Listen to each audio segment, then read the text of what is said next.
Bueno, pues muchísimas gracias de nuevo. Pues voy a hacer una rápida presentación porque ya estamos sobre el tiempo.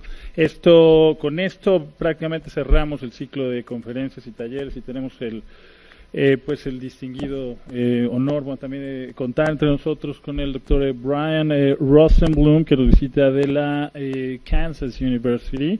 Él es es bibliotecario en el sistema de bibliotecas de la Universidad de Kansas. Desde 2010 él ha trabajado como director en el Institute for Digital Research and Humanities en la Kansas University. En 2005 él ayudó a lanzar, a impulsar el proyecto de la Kansas University del sistema de publicaciones periódicas de la biblioteca, ¿no? Un programa que actualmente corre con más de 25 publicaciones académicas periódicas de la Universidad de Kansas. Dice, él ha trabajado en áreas administrativas, áreas de producción y áreas de superación de responsabilidades en apoyo a una variedad de iniciativas digitales y de servicios de publicación.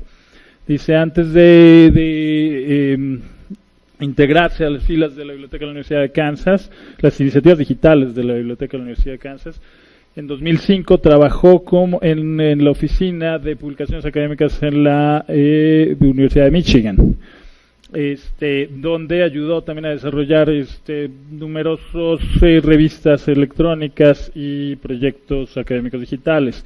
Actualmente Brian está comprometido, digamos, con con varias iniciativas relacionadas con el campo de humanidades digitales en la Universidad de Kansas y comparte algunos de los, y nos viene a compartir también algunos de los retos y oportunidades de enfrentarse en un pequeño centro dedicado a las DH en una muy amplia y muy grande universidad de investigación. So Brian, well, thank you very much. It's our pleasure, no, for you to be here, and yeah, you can start anytime. Well, thanks a lot. Okay, great. Okay, let me get the microphone. Thank you, Alejandro. Thank you to everybody. I'm just going to go straight into English, and thank you for indulging me in that. And there's nothing really we can do about it. But I will say, as I mentioned to Sylvia, I had my first Spanish language lesson in about 30 years 2 weeks ago. So if I keep up at it, I hope next year I can come and more fully participate. But thank you for inviting me. My talk is going to be basically in 3 parts. I will talk a little bit about digital humanities centers in general, a little bit about the challenges that they face and that we face at Kansas, and then describe some of our activities and successes and challenges at Kansas. And I hope it can be also kind of informal, so if you want me to repeat anything or you have questions or want me to slow down, just raise your hand and let me know, and I'll try to respond. So let me see. So I've called the talk Decentering Digital Humanities, Reflections on Running a Small Digital Humanities Center at a Big University. So let me tell you a little bit about Kansas. We have 28,000 students and about 2,600 faculty, 14 major research centers, 370 degree programs. And so I know that's not really very big compared to UNAM. I'm still trying to wrap my head around it. 28,000 students is probably what the size of this institute, right? Something like that. No, not as much, but quite, okay. But to me, it's still very big. It's a comprehensive research university, and especially so our DH Center is called the Institute for Digital Research in the Humanities, IDRH. We were founded in 2010, so we've been in existence for or more critical perspective on the way digital humanities addresses issues of race and gender or indigenous studies. There are efforts so another movement is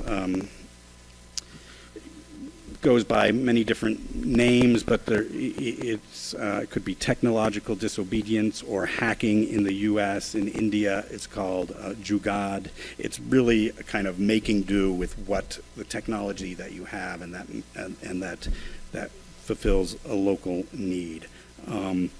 So it's really pushing against the idea that there's this digital humanities that can be exported from major research centers, that we need to. There are people doing all kinds of really interesting and necessary digital work that's happening outside of this center infrastructure.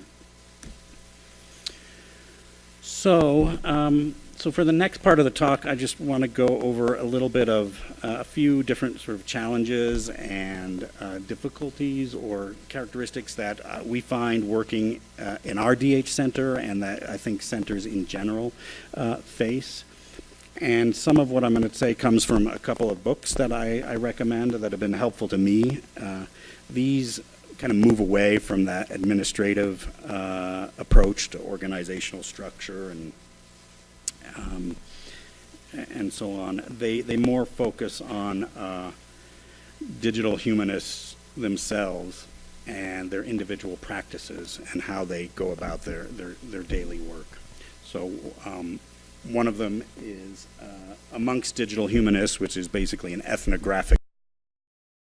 Antonievich. She notes that digital humanities is an epistemologically and methodologically loaded term. It's been hard to define because of the diversity of humanists engaged with the digital exceeds the traditional boundaries of digital humanities. In addition, different disciplines have different levels and methods of engagement with the digital, including the types of resources they may use.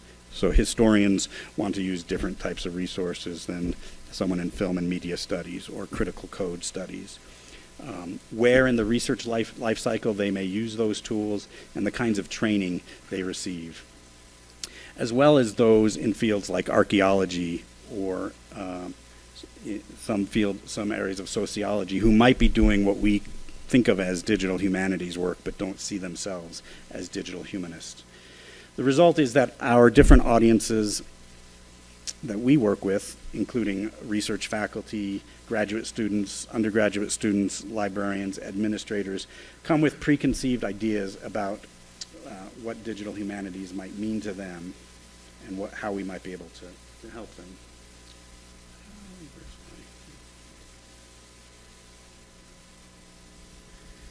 So, for us, this happens at many levels. So we have administrators who hear digital humanities and think that it means online teaching and want us to start online classes. Or faculty who think we're just going to come and build, or they can come to us and we'll build a website for them.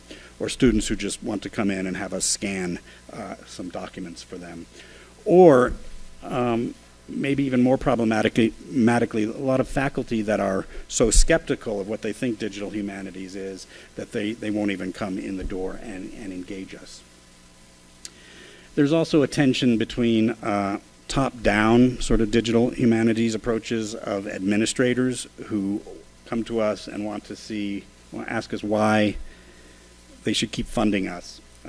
They want to see evidence of faculty productivity in journal articles or in other ways.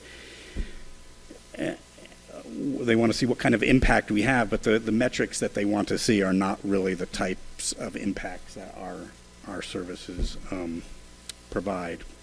So there's a tension between that view and the bottom-up approaches and actual needs and practices of scholars on the ground, where it's not necessarily doing something that's innovative or groundbreaking, which is what administrators say they want to see, but sometimes it's just about integrating digital practices into their workflow.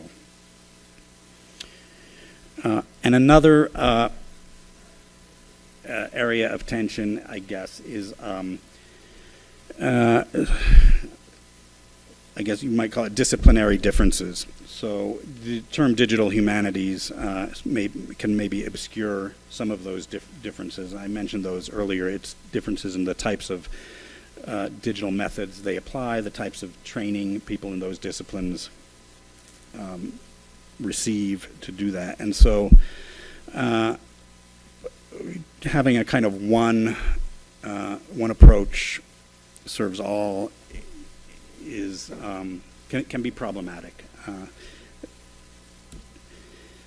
So here's an example from our colleague Mark Sample. He tweeted this a couple days ago, and I thought this really captured it pretty well. Everyone assumes that because I'm the digital guy, I'm all about online instruction, when in fact, precisely because I'm the digital guy, I will forever be skeptical about online instruction. And then again, there's been some research showing that in different phases of the workflow, so if we think of these categories as different areas of the scholarly life cycle, collecting information, finding, analyzing, there are already digital tools and methods integrated into these areas, and it's different in different disciplines, but one report finds that in areas like finding research, writing, and communicating, it's already integrated into digital humanities. The digital revolution has already happened in some ways. So again, it's thinking about digital humanities as a project-based thing that's maybe innovative and unique versus just integrating digital methods into your work that you're already doing. I'm going to, I don't know if you can all read that, but this is also some more information about another approach to thinking about different disciplines and the different types of capacities that different disciplines have to do digital humanities research. I can't even read this on here. But one is basically just research capacity, having access to the materials themselves or the computing infrastructure. Another one is knowledge capacity, so proficiency in using digital tools and methods. Where do scholars learn how to do this? They really don't. They almost all learn on their own or piecemeal at little workshops here and there. So it means that they may have very spotty knowledge. They might have a good knowledge of a certain tool, but not overall knowledge about a certain method. Technical capacity means having the right tools to answer the questions that you want to answer. So humanists have very little input into the design of the tools that we're using. We're taking tools from the sciences or from the commercial sector, and we don't really necessarily understand how they're created or what some of the algorithms inside those tools are, and they may not be designed to specifically address the kinds of tools, questions that humanists want to ask. And then the final capacity listed here is value capacity, which means basically a discipline's how seriously or how much value a discipline gives towards someone doing digital humanities work. Do they get professional credit for that? If somebody's doing a digital humanities project, are they going to be rewarded with tenure and promotion, or is it seen as something sort of extra that doesn't really count? So again, all of those might be different at different institutions and different disciplines, but they're all things that we find ourselves engaged in these kinds of discussions as we're trying to promote digital humanities on campus. And then the final, this is kind of what I've just said, but one final thing I think that I'll mention is just this, there's a couple here. So one, as a DH center that's not within a department, like most digital humanities centers, it makes it really difficult to integrate digital humanities training and instruction into the curriculum. We have no mechanism to add a course, for instance, because we don't have a department and we don't list courses. So we've managed to create some courses through some other means, but it takes a lot of extra work. So if we were more directly aligned with the university academic structure, it would be easier to integrate DH curriculum, DH topics into classes. And finally, there's this issue of representing DH. So as a DH librarian, I feel like I'm expected often to defend digital humanities in its entirety to everyone who wants to know about it or is skeptical of it. So we're expected to know everything and to be wholeheartedly big advocates for the digital over everything else. And that's simply not true. I mean, we more want to take a critical approach to digital humanities and help people think about whether the tools are the right tools for them, whether it will help them produce the kinds of knowledge that they seek. So there's this interesting tension where if you're a digital humanist, you're expected to be a cheerleader for everything digital. Okay, so do I still have time? Is that well, yeah, okay. About 2-3 minutes more. Oh, okay. I was just getting to the part about IDRH, and actually these were where my slides became Spanish, thanks to Sylvia, who translated some of these a few months ago. I was just going to talk a little bit about what IDRH is and what we do. So, as I said, we're a very small unit. We have 2 to 3 staff members at any given time, usually not full-time staff. We are a partnership between the KU Libraries and the College of Liberal Arts and Sciences and the Hall Center for the Humanities. So there's 3 units on campus that provide our funding and have their own interests in what they want out of digital humanities. The rest of what we do is basically bringing people in, trying to provide opportunities to mentor them or to serve on committees or to present workshops or other presentations, but they're not really part of our center.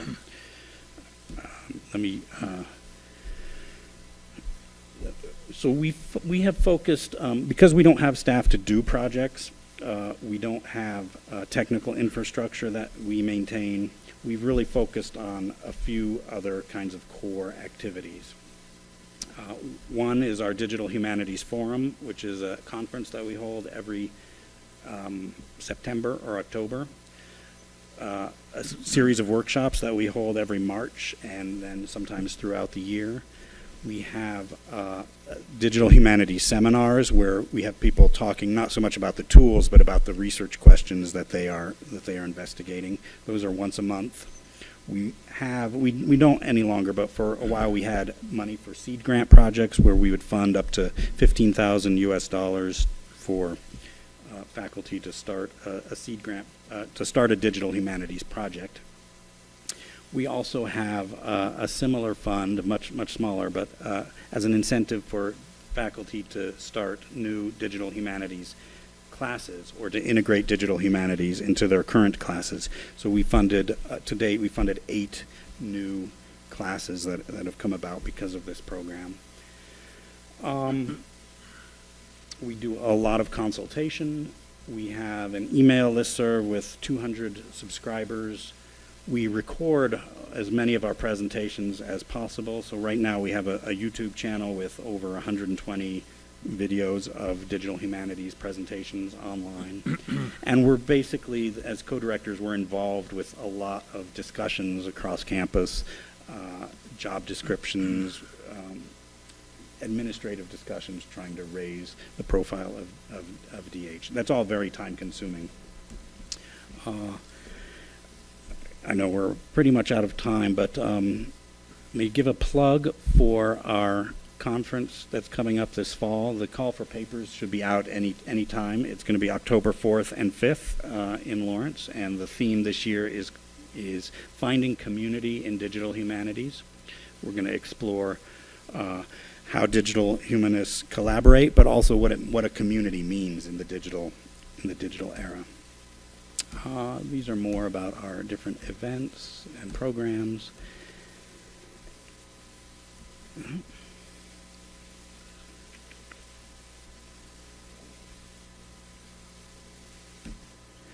And then I really wanted to spend a few more minutes, but I don't need to. But you can do it. Just going over some of the different types of projects and DH activity that are actually happening by faculty. These aren't projects that we have created at IDRH, but most of them are projects that we've supported in some way or another or played a role at a crucial point.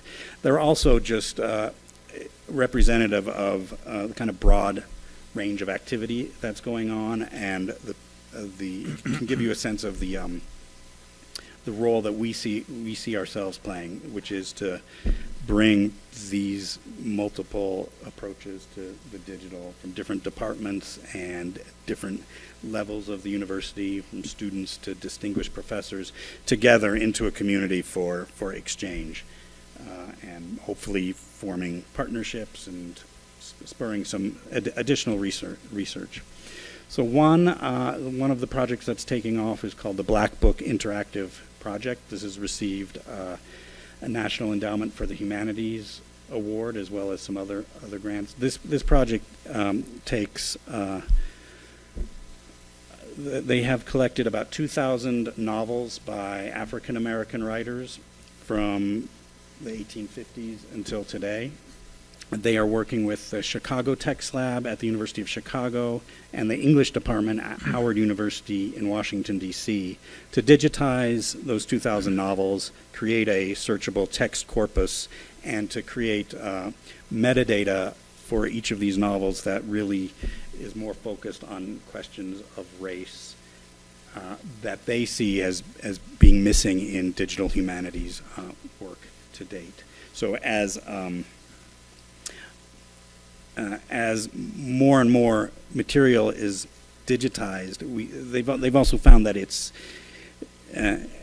literature by marginalized groups, by indigenous groups, or by African American groups is actually less present in online digital corpora than it is in the print. So a lot of studies about black authorship or black writing remains out of this domain of data-driven research. And so this project is an attempt to correct that by providing a corpus specifically for this literature.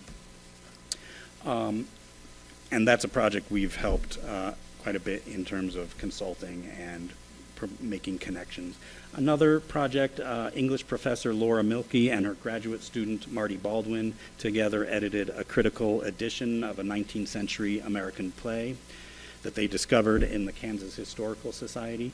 So with the help of IDRH, they were introduced to XML and the Text Encoding Initiative at a workshop we hosted, and that sent them down this path where they were able to learn XML, obtain software. We provided some training. They ended up creating and publishing this scholarly edition, and now they are actually teaching some of our XML workshops to others. One of our seed grant projects that has been getting a lot of attention nationally is the World War I Immigrant Poetry project. This is a project out of the German department, which is collecting poems by immigrants in response to World War I in the United States. And the interesting thing about this project, from our point of view, is that it is heavily involves undergraduate students. So our seed grant helped to fund 3 undergraduate students who also learned TEI, and they were involved with the professor at every decision-making stage in the process of this grant, from selecting poems to creating the website to marking up the poems.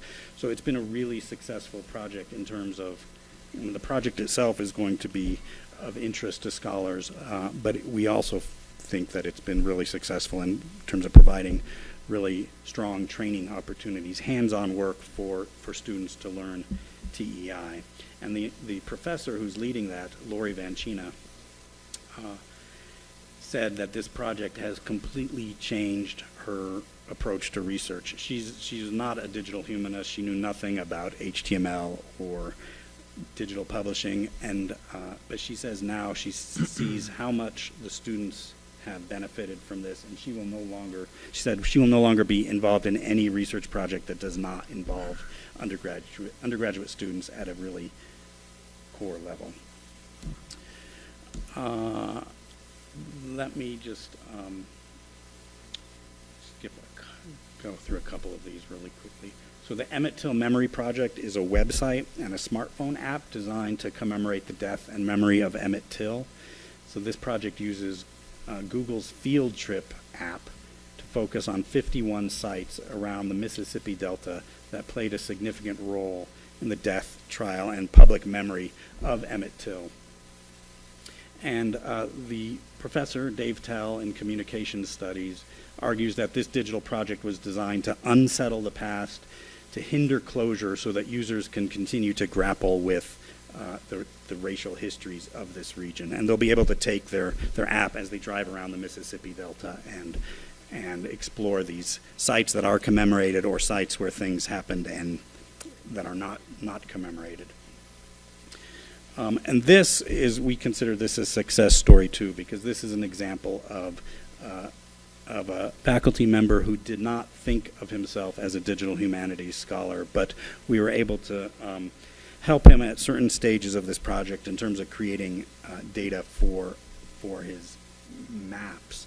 And he's just been a huge advocate for IDRH since then. He's written letters to us and speaks to the administrators saying that how helpful IDRH has been and how our community that we've grown has really helped him to rethink of his project. So this is an example of where an administrator wants to come in and see what we've done, and they want to see a list of faculty publications. So the challenge for us is to try to figure out how we can tell this kind of story and that we've had this impact on shaping scholars' research, even though there's nothing really concrete to show it except this testimonial. But at the same time, the project wouldn't have gotten to where it is without some of our involvement.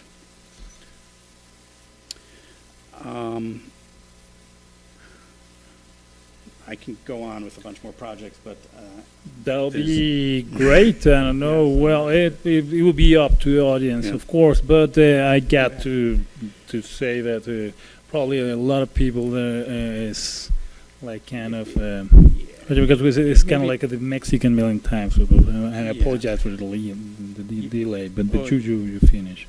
Okay. Well, I won't go through all of these, but there are projects here. So in addition to projects, we have faculty members who are doing different types of digital humanities work. So Jonathan Lamb in English does a lot of text mining with the Early English Books Online project, and he's leading a Python text analysis work group this year that meets every Friday at noon in the libraries for an hour, and it introduces anyone who wants to sign up to Python and to basic text mining. It's been really popular with undergraduates and graduate students and faculty. We've had about 15 to 20 students or participants every week throughout the whole year.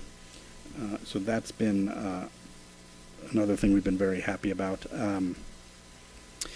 Here's an example of one of our DH courses. So Professor Annie Kokobobo in the Slavic department led a course last year called War and Peace Geographies. This was an undergraduate course where they read War and Peace, and they also explored the novel visually. So she had the students create visual maps, interactive maps of locations of each of the main characters in this novel, partly to explore the theme of center versus periphery and where the action happens in the novel, but also to learn some of these tools and to think about how these tools might help think about some of those questions. And another initiative that's just getting off the ground is this plan to start an Indigenous Media Lab at KU. And I can't even read my slides here, but this is a place to explore the connection between Indigenous studies, film and media studies, and digital scholarship. And it brings together 3 or 4 partners at the university where we're going to provide, some of it will just be events and workshops, but we'll also hope to have graduate students and faculty partners involved leading projects, again, student-driven projects, and that will also bring in much of the Native American community around Lawrence, including some of the tribes and including the Haskell Indian Nations University, which is located in Lawrence. So this we're still seeking support for this project, but there's been a lot of interest.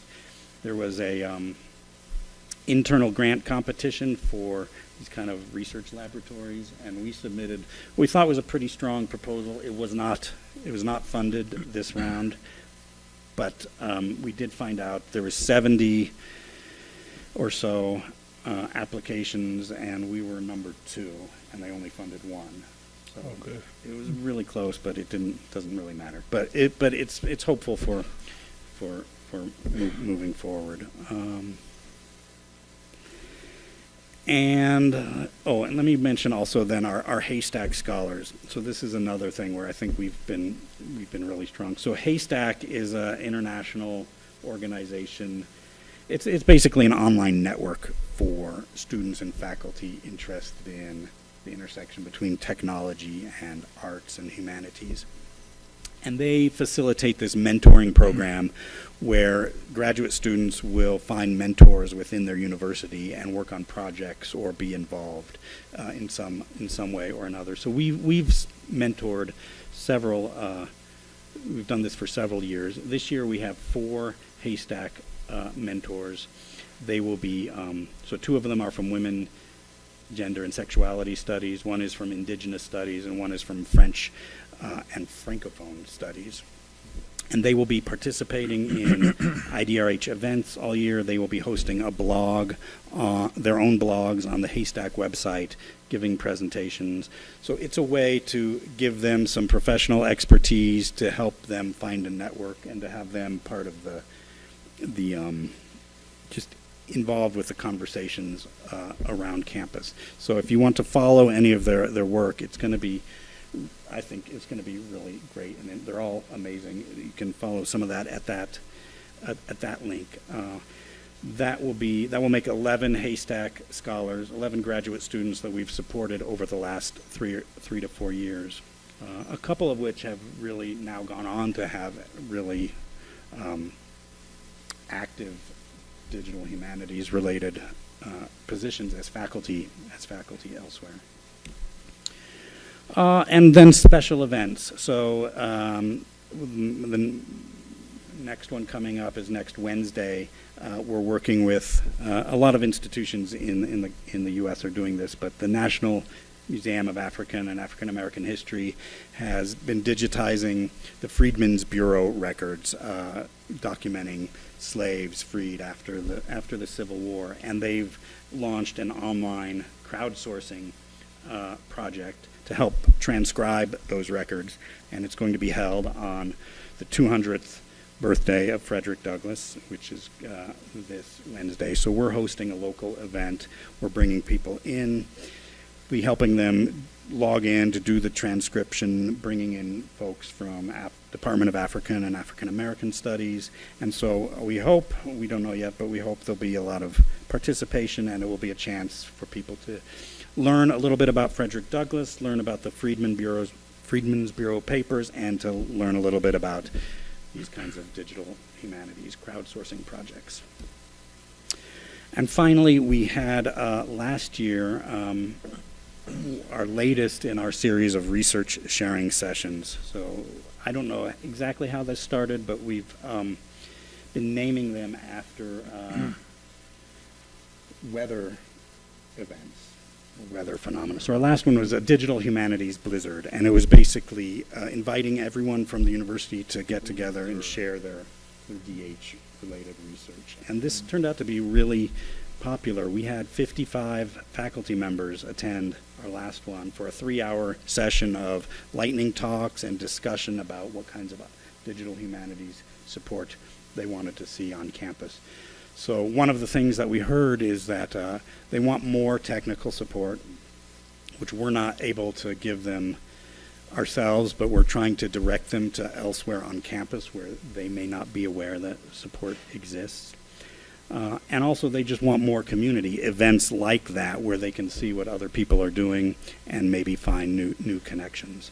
So we're in the process of planning another similar event for this coming April.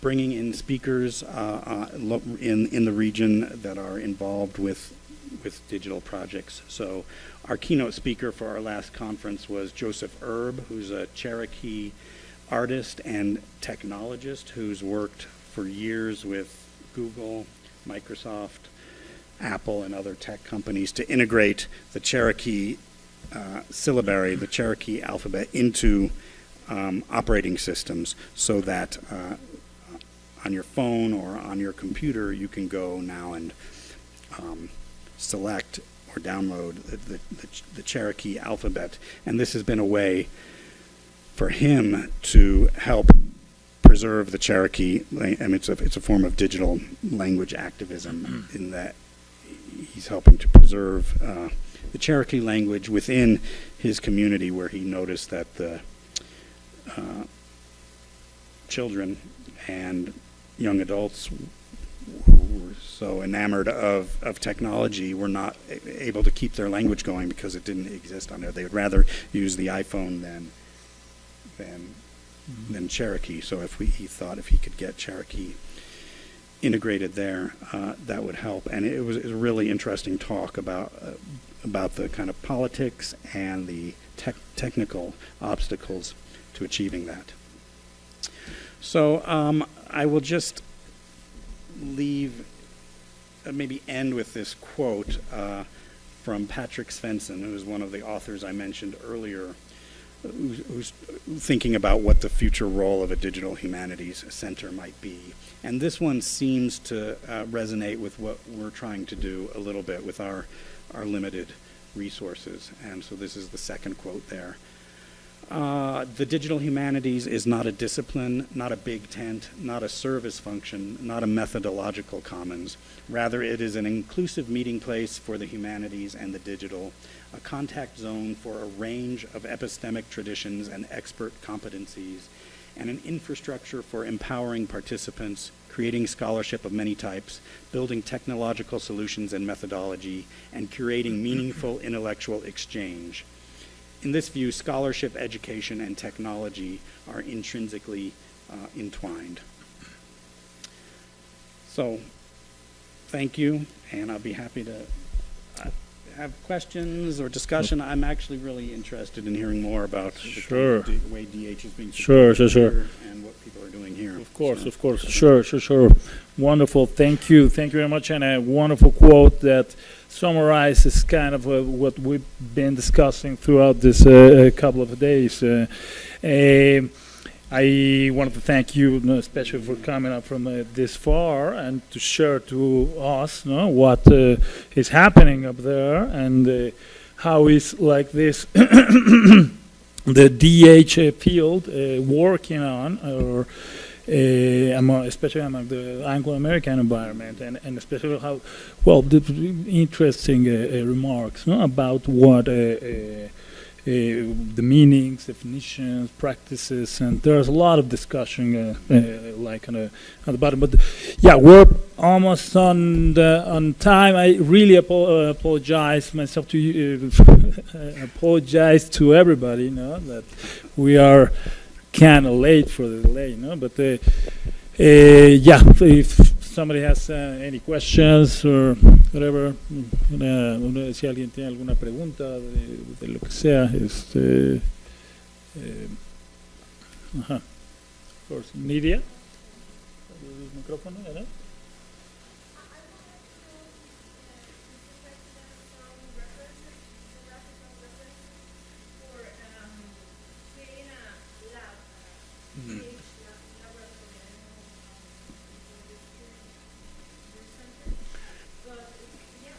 Yeah. Yeah, I think I can some of the references that were in slides would be good. So the one called Building Capacity for Digital Humanities is one a good one to start with, and they recommend also just starting with because there's many types of labs and types of communities, so they also recommend starting with a kind of needs assessment. What else is going on at that organization, and what do people, what do they feel they lack, and so they can provide some guidance on how to do that. There are a lot of well, I don't know. I'd be happy to I could provide you some specific bibliographic references later on if you want. If you want, I can send it. Yeah, because there are a lot now, but a lot of it just depends on. I mean, there's many types of labs, so the best ones are also, even if they're closing, a lot of them are starting to document their successes and failures and their achievements. So one I really like is at the University of Victoria, which has a maker lab in the humanities, and it's really about integrating material culture into the study of history and having kits to make historical objects. And but that's our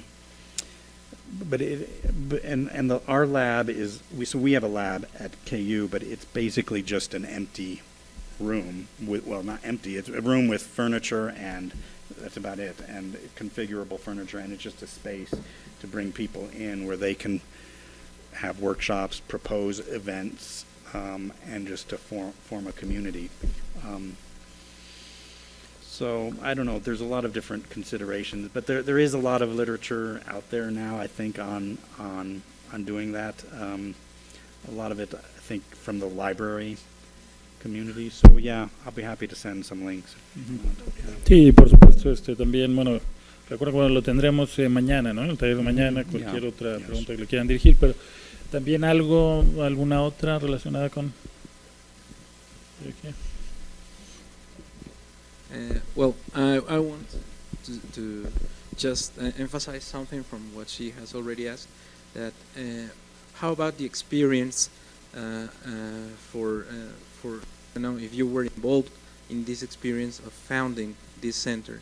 Because something that that centers my attention was that you are, as you describe yourself as a small center, big university. So that's interesting, very interesting for me. So yes, we're all interested in founding these kind of centers or developing, just as we saw in the in this picture in the whole world. So I would like to know more about this experience, because you told us about a small center that is not a faculty itself, that depends on many levels, on many members, and you don't have a permanent staff. So how do you function? I mean, your personal experience. How can we learn from that so we can build other centers? Yeah, so we were founded in 2010, or the year before that, the university convened a task force. It's about 20 people. I wasn't on that, but that task force found that there was a desire for faculty to use digital tools on campus, but they didn't know how to do that, and they recommended the founding of a digital humanities center. And but they were basically looking at some other peer institutions that were doing that and using that model, but they didn't really have a clear idea of what that meant in practice. So they had really thought that we would be using that time to go out and do research funding or to help faculty get external funds. And as we started thinking about our programs, all of which, that list of activities that we do, it's evolved to that. We sort of felt our way, and that's how we didn't start saying these are the 7 areas we're gonna do. So we basically, me and my co-director had this charge, and we had a little bit of funding. So we had, from each of the 3 partners, we had $17,000 so $51,000 per year, which was not enough to hire somebody to do, not hire a technology specialist, but it was plenty to do the kind of events and trainings that we do. And as we started talking with departments, we found that there really wasn't enough expertise on campus or any kind of projects to do research. And so we realized there's a need, especially in the digital humanities, for teaching and pedagogy first or in conjunction with the research. So in that sense, we just, it was, and we didn't have the ability to do projects. So we've really focused on teaching, and we are lucky that so like you're right, we're a small center, but we're embedded in this larger area. So we're located in the library, in the same space as my library colleagues who have expertise in metadata and data services and copyright and digital publishing. So a lot of what we do is bring in our colleagues from the libraries or other units to provide what in another place the center itself might be able to provide. So in that sense, we're just kind of a conduit to other things that are going on campus. But it's really been just a lot of just hosting events, getting feedback, seeing what people want and need and are requesting, and it's sort of evolved to where it is now. There's some things that we're not very happy about, like our seed grants. We've had 3 good projects coming out of our seed grants, but we haven't, so a lot of times we just award the money, and in one case they take that money and go work with another institution who has the capacity to do the project for them. So our feeling is that we want that money to come back and reinvest in the capacity at Kansas, and sometimes it's not. I don't know if that answers your question a little bit. That's good. I mean, yeah. Okay. I don't know if there's not I had just a very quick question. I don't know, it might help to clarify some like a concept of different understandings about the terms, and especially in the scholarly environment, in the U.S. or in the UK. So you're talking about a center, and then you're talking about the department, right? Mm-hmm. So you're a small center, but as far as I've heard, there are also departments that are more developed. So what's the difference between a center and a department, and what does it take to become a department? Right. Well, in U.S. at least. Yeah, I mean, I don't know how the terms are used in the UK. Okay, yeah, well, but, U.S. Of course. So in the so for us, and I think probably we're typical of most other institutions in the U.S. A department is part of the academic unit, is an academic unit with its own faculty and offering its own classes and degree programs. And there are DH centers that are located within departments. So University of North Carolina has a DH center that's located within its American Studies department. Okay. And I actually don't think that's a greatest model, because it really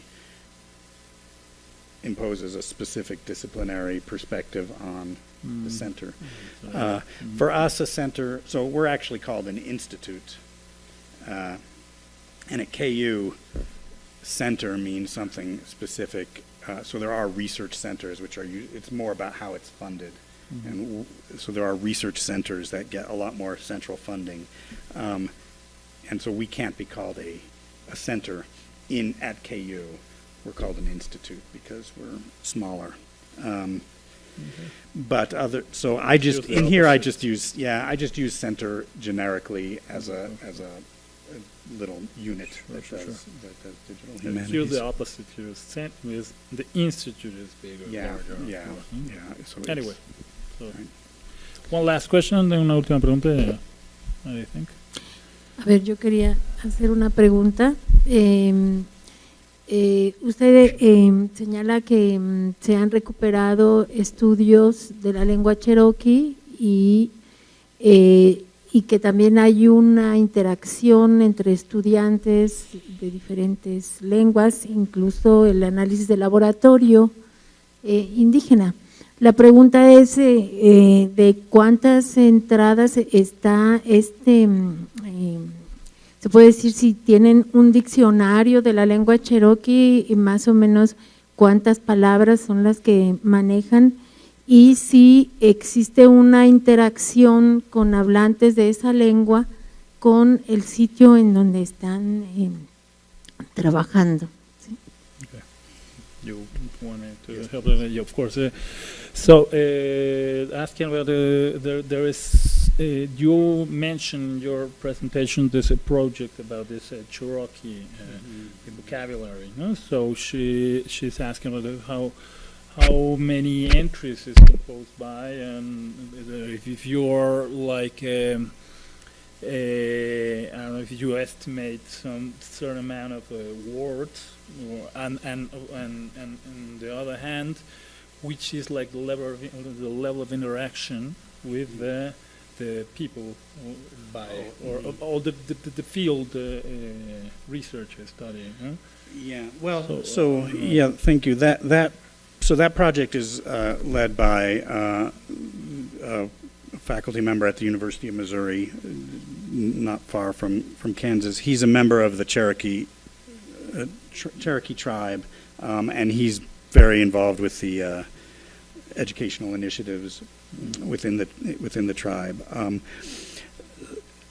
and so I don't really know the technical details, so that's just a person we brought in to give a presentation and to talk about maybe to people who are interested at Kansas in doing something like that. So I can't really answer all the details, but his talk.